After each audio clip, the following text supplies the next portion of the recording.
Ain't no stopping me. Got bands on bands on bands, I'ma run it up. It ain't no stopping me. I done ran up all these bands up in hand and made like 5 bands a day. I was broke, came up with a plan, now I'm the man. That ain't no stopping me. I done ran up all these bands up in hand and made like 5 bands a day. I was broke, came up with a plan. What's going on, guys? What's going on? Welcome back. As always, I appreciate y'all joining me. Do me a favor, hit the thumbs up button and all that good stuff to keep us boosted in the algorithm. We're going to jump right into it. Tonight, we're talking about this Rodney Hinton Jr. situation. Last week, I made a video breaking down the Shedeur Sanders NFL draft, and the importance of black fathers. And when I saw this situation regarding Rodney Hinton Jr., I was like, oh man, I guess I gotta speak on this one too, because I'm seeing some trends here, some trends here in the news cycle. So I wanted to speak on this Rodney Hinton Jr. situation. In case you're not aware, or in case you haven't heard of this case yet, what seems to have happened was out there in Ohio, I believe it was Cincinnati to be exact, this teen, well, I guess it wasn't a kid, he was 18 years old, so he was an adult, but he was still a teenager. So this black American youth was recently shot down while fleeing the cops. This kid was running from the cops. He tried to ditch his pistol. Apparently he had a firearm on him. He tried to ditch his firearm, and the cops gunned him down while he was running away. 24 hours after seeing the video of his son being killed, Rodney Hinton Jr., the father, decided to run down a police officer who was working just as a crossing guard, telling kids, oh, across the street here. There was a cop working at a crossing guard. 24 hours after he saw his son had been killed, he decided to take justice into his own hands. So just to give you guys some context, I'll play you a couple of clips to make sure we're all on the same page, and then I'll give you all some thoughts. So let's start off with the clip of the officer tracking down Rodney Hinton Jr.'s son. I'll check this out.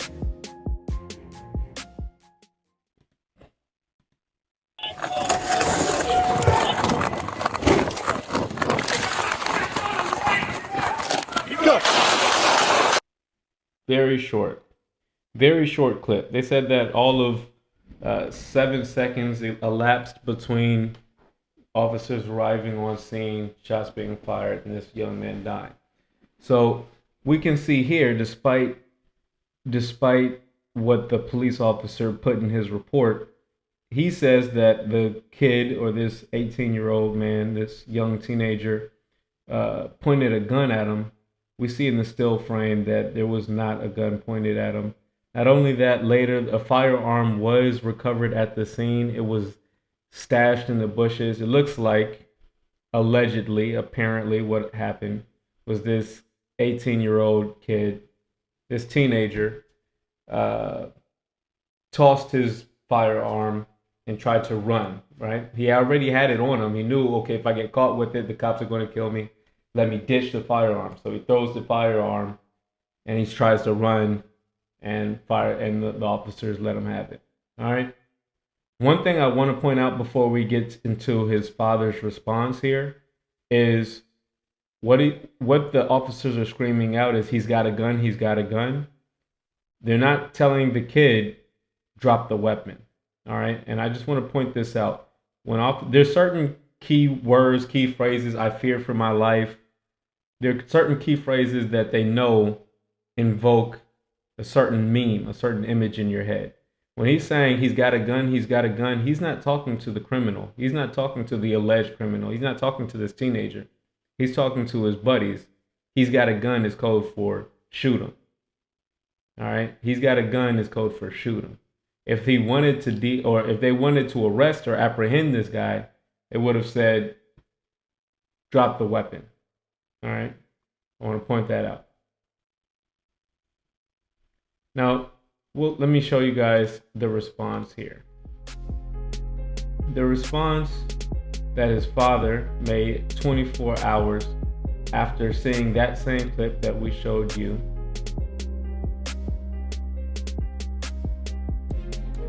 His dad chose to respond here. It says, man kills sheriff's deputy 24 hours after police fatally shot his 18-year-old son, authorities say. Allegedly. And this is him. I want to show you guys the clip of him getting walked through when to get indicted. He was standing on business when he walked through this courthouse. He did not seem ashamed. He knew what he was doing, and he was ready to face the consequences, come what may. Come what may. Y'all check out, look at the number of officers in this courtroom. Look at the number of officers in this courtroom. They had 30 cops in the courtroom, tried to fill the courtroom with cops as a show of force, trying to intimidate him. But he wasn't having it. He's keeping his head held high. You know, if and when, more like when, he's convicted, they're going to give him hell in prison. Although the brothers are going to show him a lot of respect and protect him from the other inmates, the guards have a lot of power. The guards are going to put him in the room with the ABs, with the Aryan Brotherhood. The guards are going to do this man dirty. But you know what? He made a choice, a conscious decision. He made a conscious decision and said, hey, I have a responsibility to protect my son, come what may. Come what may. They took my son. It's an eye for an eye. You let him tell it. And you got to respect the man who stands on his convictions. The man lost his son. He didn't wait for the trial. He didn't say, let's see what happens. No, 24 hours after he got the decision, he was like, these folks are ready to kill us down in the streets. We know the cops are going to walk. We know that. We don't even have to wait and find out. We already know the cops are going to walk. So this man said, come what may. I'm ready to make the ultimate sacrifice for my son, says Rodney Hinton Jr. And another thing I want to point out about this Rodney Hinton Jr. case is the fact that his last name is Jr. This man who decided to run over the Ohio sheriff in response to the killing of his 18-year-old son, this man is a junior. Make no mistake about it, they like to demonize and belittle and ignore black fathers as if we're not a thing. But when you come across a man who's a junior, a third, that means that a legacy is being built. That means in order to be a junior, you have to have a senior who is claiming you. Huh? What? Message. In order to be a junior, you have to have a senior that is claiming you. In order to be a junior, you're starting to build a legacy. See, I'm the 5th. My son is the 6th. So I know a little bit about this. You are building a legacy, and in order to sustain that legacy, the son has to have a level of respect for the father. Especially when you start getting down to the 3rds and 4ths and 5ths and 6ths. Once you start getting that far down, you've got to have some sustained respect. The father has to, for generations, have to stand by his duty and execute well in the life of his son. And the son has to have a level of respect for his father in order to keep that legacy going. See, I'm up to the 5th and 6th in my lineage. But this man is a junior. Rodney Hinton Jr., he's a family man. He's a father, a proud black father, and he's ready to defend his son come what may, right or wrong. You took his son.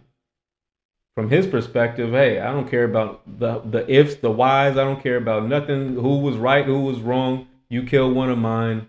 We're taking one of yours. And I got to respect the man who stands on his conviction. Now, you might say, well, his son should have never been, out there with firearms committing crimes. Allegedly, he was stealing cars. That's allegedly. I don't know if that's the case. All the facts haven't been heard.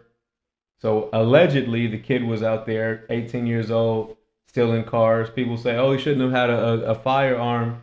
Hey, Second Amendment. So I don't know if he was stealing cars, but him having a firearm on him doesn't necessarily make him a bad guy. All right. But ultimately, from the father's perspective, he doesn't care what the situation surrounding his son's death was. All he knows is these cops continuously kill, gun down unarmed black youth. And if you let it happen to his son, he's ready to pay the ultimate price to avenge and protect his son. Hey, I can't blame him for that. I can't blame him for that. He's a junior. He's a junior, which means he's got a bit of a legacy, which means he understands the role of a father. Because he's a junior, which means the senior, he had a father. His father was a senior because he's a junior. And he has a son, or he had a son until the officer chose to shoot down his son. Now, how you think that? Hey, you can't tell a man how to respond after you kill his kid. You can't tell them, who am I? I'm going to judge this man. But see, the world that we're living in now, we're so divided. I could see both sides of this situation, but I have to show respect for the father. I got to show respect for the father for defending his kid. And see, the world we're living in now, you set up a give fund go for him. This man raised $500,000 in a week. In a week. There's a lot of people out there that will support this man financially because of what he represents. He represents black fatherhood. He represents fearlessness. He represents someone who's willing to make a sacrifice for his kids. Whether you say, oh, well, the cop that he ran over had nothing to do with it, he killed an innocent man, that's true. That's true. But he's wearing a uniform. He's wearing a uniform. What do they say when they are sniping people over in Gaza? Oh, I thought he was Hamas. They don't say, oh, he was a bad member of Hamas, whereas there was a good member of Hamas. No, he was a member. He was a member. So, hey, this man just lost his son. He's like, okay, they got one of us. Well, I'm coming after them. And this guy I'm running over, well, he's a member. You might not have been the one who shot my son, but you're a member. You're a member of that terrorist organization known as the United States Police Department, from the eyes of Rodney Hinton Jr. Right? And you'd be surprised today, in today's climate, in today's environment, you see what people are willing to fund. You think people wouldn't put some money on this man's books for crashing out over his son and standing up to those police? They got 30 police in the courtroom with him. He's showing no fear, no remorse, no regret. And when it comes time for him to plea, who wants to bet he's going to plead guilty? Yeah, I did it. Huh? Who wants to see? Who wants to see? He's not really showing fear. A lot of people can honor that. A lot of people can respect that. A lot of people would be willing to donate and fund that. And they wouldn't be totally wrong for doing so. Not when we have other cases like this Shiloh Hendrix woman raising $500,000 in a week for calling a 5-year-old autistic kid the N-word. Oh, you haven't heard about this? Meet Shiloh Hendrix. This woman out here in Minnesota just raised over $500,000 in a week. What? Let me say that again. This woman raised more than $500,000 in a week. For what? Why are people giving all this money, $500,000 to this white woman?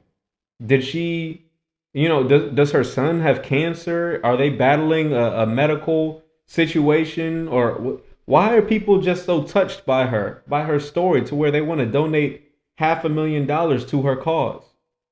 Well, this woman is famous for calling a 5-year-old special needs child, alleged special needs child, the N-word. Check out the video. Come back with some thoughts. Check this out. Did you call the word? It is not business. You call him a Okay, why don't you have the balls to say it right now again? Fuck you, Nick. Alright, that's what you say. Notice, not only has she no problem calling this 5-year-old autistic child the N word, she's calling the person with the camera the N word while she has her own baby in her hand. So let me ask you this: when they say, "Oh, when are we going to put this racism behind us? When is that that was so long ago? That was a thing of the past." Well, this woman is walking around calling children the N word with a baby in her hand. What type of lessons do you think this 1.5-year-old baby that she's currently holding? I'm not talking about the 5-year-old who she's accosting. I'm not talking about the black child who, luckily, he's getting called the N word, but he can go back to his safe environment with his mother and his father. He can go back home at the end of the day. Think about this child who this woman is holding in her arms while she's berating other children, while she's calling other children and other adults the N word. What type of lessons do you think this kid is getting when he's at his house? What type of lessons do you think he's getting? What do you think his relationship to black people is going to be when he grows up? He's 1.5 years old, getting $500,000 given to his family because his mom called someone the N word. Is that a reason? I mean, people are funding anything these days. But I digress. I'll take it back so we can watch the whole clip uninterrupted. Check it out. Did you call the word? It is not business. You call him a. Okay, why don't you have the balls to say it right now again? Fuck you, Nick.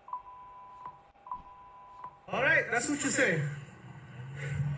You're more digging through people's shit, you dumb fuck. Nobody digging into your shit. A little fucking kid just did, you dumbass. That little kid, you call him a little child? What if he acts like one, he's gonna. Are you about to hit him? You chase him here? He took my son's stuff. So that gives you the right to call the. He took my son's stuff. What she's holding up is some applesauce. He took my son's stuff. It's a 5-year-old kid, autistic kid, who saw some snacks. Oh, I want some snacks. It's some applesauce. Let me get some applesauce. The kid is autistic. That means he doesn't know he doesn't really grasp social cues. He doesn't learn like the rest of us. He's a little bit slow. And I don't know if anyone here has young kids, anyone watching me has young kids or has any experience working with young kids, or especially special needs kids, autistic kids. They're not social. They don't know what they're doing. They see some food. Oh, I'm hungry. Oh, it's some applesauce. They're not thinking. They're not trying to steal and get rich off of you, lady. For you to accost this child, and then for the people to defend her, sending her over $500,000 is insane. Look, they took my So that gives you applesauce. the right to call the child 5-year-old the N-word. If that's what he's gonna act That's what you're gonna call him. That's what he's gonna act like. You know that's a hate speech, and you can be recorded for that. I don't give a shit. He said you can be recorded for that. So he Okay, thinks let's see that about the that. internet is going to respond. He thinks the internet is going to respond by holding her accountable. Hey, lady, you can't call these black children N-words. They're 5 years old. You can't call kids the N-word. How are you going to be racist towards a kid? No. No, you would think that that's how the internet, you would think that that's how America would respond.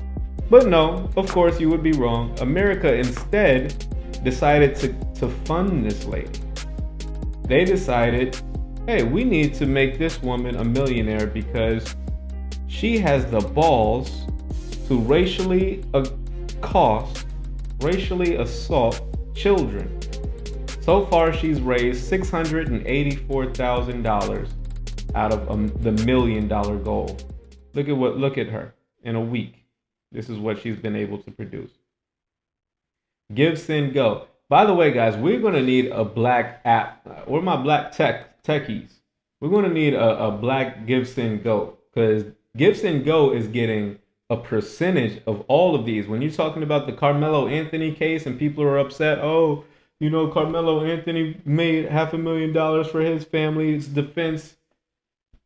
While there's actually death threats against the judge in that case, there's death threats against the family. This woman isn't experiencing anything like the Carmelo Anthony case. This woman is fine. But let them tell her she has $1 million goal, and in less than a week, she's raised $684,000, which means there is a market for this. There is a market for this. There are people who are willing and able to fund racism openly. They're not even trying to hide it anymore. Yeah, I got 20 on it. I got 50 on it. Let's go. Let's just scroll through and see the people who have donated. Help me protect my family. Now, you saw the video. You saw the video. You know what happened. You saw the same video everyone else did. This is how she spins it. She says, hello, my name is Shiloh, and I have been put in a very dire situation. Someone put her in this situation. Not that the consequences of her actions led her here. No, she's just been placed in this situation. I recently had a kid steal from my 18-month-old son's diaper bag at a park. I called the kid out for what he was. Not I called the kid a N-word. Not I called the kid and the innocent bystander with the camera the N-word. Both of them. Because, okay, you called the kid an N-word. What about the guy who's filming? He's an N-word too, right? But he didn't steal from you. So she's just calling everyone. She's just dropping hard R bombs all throughout the video with no shame, with her full chest. Let her tell it. I called the kid out for what it was. No apology. Another man who was recently found out to have a history with law enforcement, don't know where that came from or what that has to do with anything, proceeded to record me and follow me to my car. He then posted these videos online, which has caused my family and myself great turmoil. My social security number has been leaked.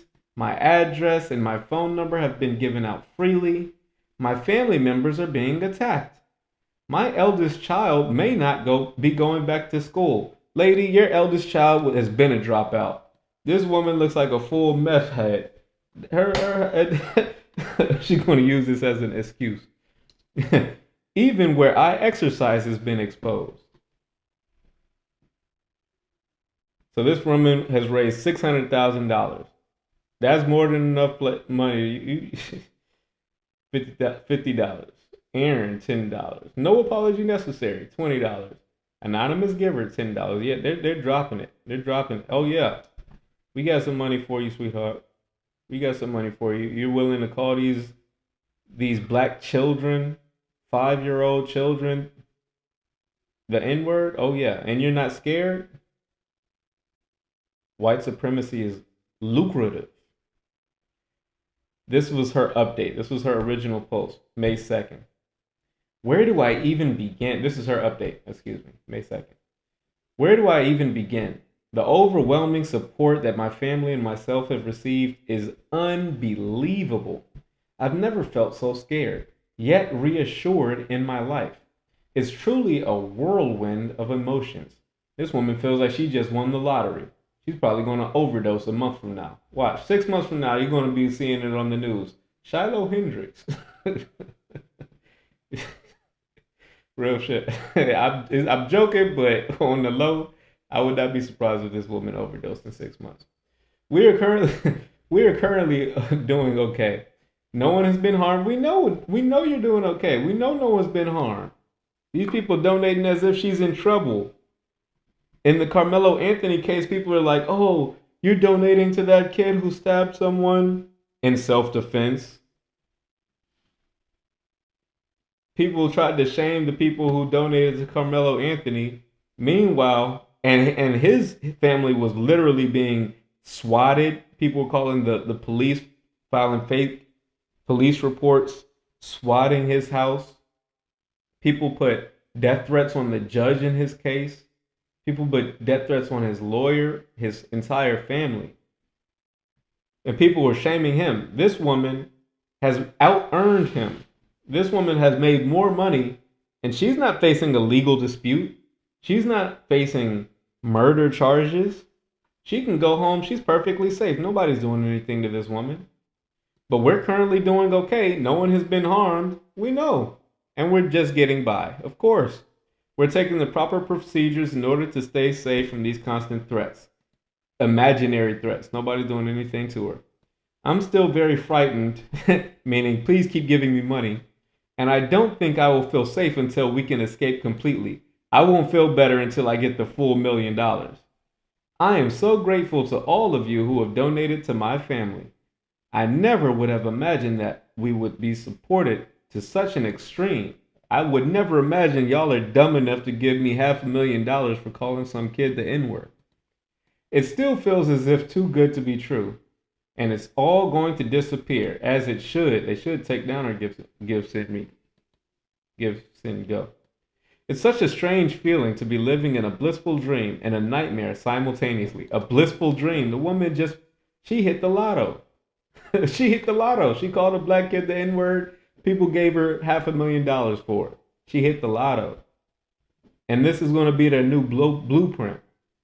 This is going to be the new blueprint. You see that Daniel Penny snuck up behind a mentally ill black guy, strangled him to death. He got $2.8 million on this same website, Give, Send, Go. Daniel Penny, out there in New York, snuck up behind a mentally ill black guy, strangled him to death. He got $2.8 million. So this is the new blueprint.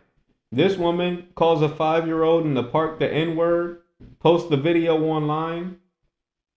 She makes $500,000 in a week. This is the new blueprint. You want to get rich? Just do some racist stuff out in public and post your video online. And the white supremacists are right there to back you. Thank you all for your continuous support and love. We have to keep fighting the safe fight. Fighting for the safety of all our families, not just mine. Shiloh. So this is Shiloh Hendrix raised $684,000 for calling a 5-year-old autistic kid the N-word. But he was trying to steal my apple juice. You're a child? What if he acts like one? He's gonna. Are you about to hit him? You chasing him? He took Yeah, my son. he took my son's applesauce. And the people are supporting it. So when you see on the other side cases like Rodney Hinton Jr. running over Ohio sheriffs, y'all shot his son, he runs over a sheriff. This is, and let him throw up a give, send, go. You know that his give, send, go is coming. You know people are ready to donate to his give, send, go. So this is the new blueprint. This is the message that we're telling to the youth. This is the message we're telling to the kids. Oh, you want to be famous? Are you a mediocre C average student? Have nothing going for yourself in life? Well, if you're white, all you have to do is accost some black kid, and you too can earn $500,000 on Give, Send, Go. Are you a downtrodden black guy having trouble with the police? Well, if you're willing to spend the rest of your life in jail, feel free to run someone over, and you too can be a hero. I feel like we're getting torn apart. The fabric of society is getting torn apart. And I don't believe that there's ever going to be a race war. You know, some people are always saying, well, what do you think about the race wars? Is there going to be a race war? No, player. No. It's not going to be a race war. People making too much money, got their families to worry about. People not going to leave the comfort of their own homes and leave the comfort of their 6-figure jobs and salaries to go out here and shooting random people that they don't even know just because of the color of their skin, and they're going to end up in prison or getting shot back. People not signing up for that. Not here in America. Not here in America. It's not going to be a race war. But what you're going to see is going to be normalized. What there's going to be is racial killing. There's not going to be a race war, but there's going to be hella battles. There's going to be race battles. It might not be a race war, but it's definitely going to be some race battles. And right now we're fighting them. The Carmelo Anthony case, that's a race battle. It's racially charged, and it's a battle because people are funding it. Hearts and minds. When you've got the split and the clashing of hearts and minds like you do in the Carmelo Anthony case, that's a battle. That's a battle. When you see the situation with Rodney Hinton Jr., The police killed his son, and in return, he decided to run over a Ohio sheriff. That's something that's going to tear. Hey, people gonna pick sides on that. A jury of his peers, they're not going to acquit him because he did it. They're not going to acquit him, but the court of public opinion will definitely empathize with him. They'll empathize with him. And when we see situations like what's going on with this Shiloh Hendrix woman, when we see that being normalized, that's going to be an everyday occurrence. That's going to be an everyday occurrence. 5 years from now, this is the new normal. Definitely for the next 4 years. 2028. Y'all think things are going to change? Let's see. Let's see. I think this is the new normal. This is what we have to look forward to. Now is the time to prepare and protect your family. We got to worry about ourselves strengthening our own defenses. Because although you might empathize and salute the conviction of that Rodney Hinton Jr. guy who avenged his son's death, what I would say is a pound of preparation or prevention can save you a ton of cleanup. In other words, it would have been a whole lot better to prevent his son from going out there doing stupid stuff, getting himself into a situation where he gets himself killed, rather than having to avenge him. See, if you're on this live watching me make this video, then you must be still in a position to where you have some control and autonomy over your life. If you have the ability to turn on YouTube whenever you feel like it, you've got a level of freedom that this Rodney Hinton Jr. doesn't have. You've got a level of freedom to prepare yourself physically, mentally, prepare your family.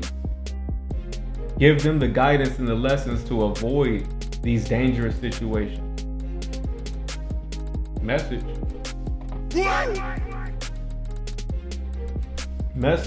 Because we're going up in a different time now. I was going to make a report on this one video, and y'all can look it up. I didn't pull up the clip for you guys, but I was going to report on this one situation where a Maryland mother was recently arrested because she allowed her 11-year-old son to walk to the store and back without any supervision. Have you guys heard about that case? You can look it up. Maryland mother arrested for child walking to the store. She let her kid walk to the store, and when I was raised, long time ago, long time ago, back in the 1900s, our parents would let us just walk to the store like it was nothing. We're 8 years old, 9 years old. We can walk 2 blocks, go up to the store with a couple dollars, get some chips or a quarter juice, and come on back like nothing happened. These days, you can't, the police are even arresting the parents because you can't just leave your kids out here.